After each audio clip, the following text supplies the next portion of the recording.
ويسر لي أمري واحلل عقدة من لساني يفقه قولي. I read in a number of different places, subhanAllah, that people find fulfillment, motivation, fulfillment, in two big ways. One is through achievement, and the other is through what's called affection or relationships. Achievement is basically what you accomplish in life, the things that you do, the accomplishments that you get done career-wise, money-wise, whatever it is, degrees, whatnot. And then the affection is the love, the relationships, the nurturing relationships that you have. And I thought a lot about this, and I realized, subhanAllah, that for myself, I'm driven by achievement. And that's what wakes me up in the morning. And what did I achieve? What can I achieve today? And this can be in many different places. SubhanAllah, yani, achievement in career, achievement with your family, the way you raise your kids, the achievement even in Islamic work, right? What you do, the da'wah you do. All of this is under the bucket of achievement.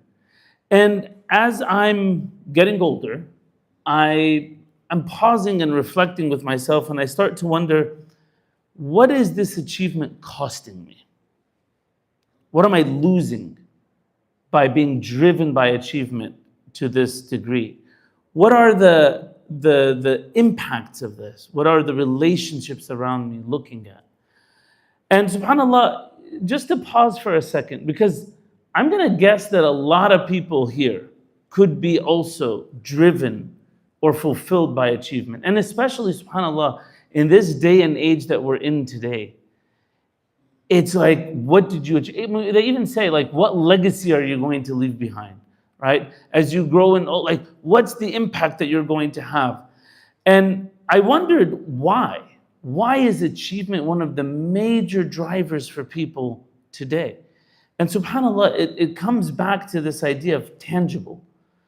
Achievement is something you can see, you can measure, you can talk about, right?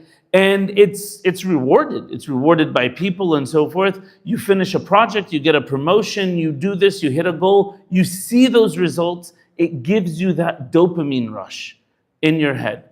But affection and relationships and nurturing those relationships, they're messy.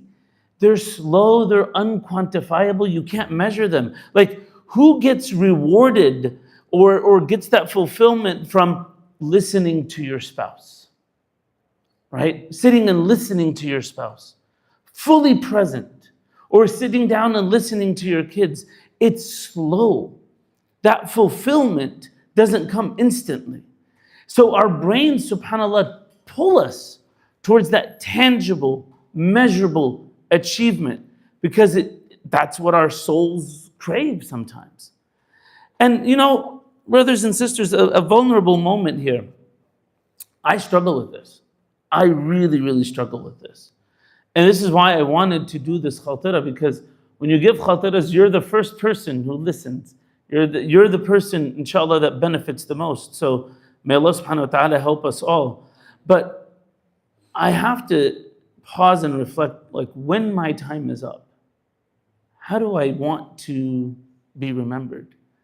Because, by the way, a lot of people can remember your achievement, but what about the people closest to you? What about your loved ones? Will they say you were present for them? Or will they say you were busy? You were out there all the time. You were focused on everyone and anyone but them. And subhanAllah, this is a moment where even if they say you were present, but how were you present?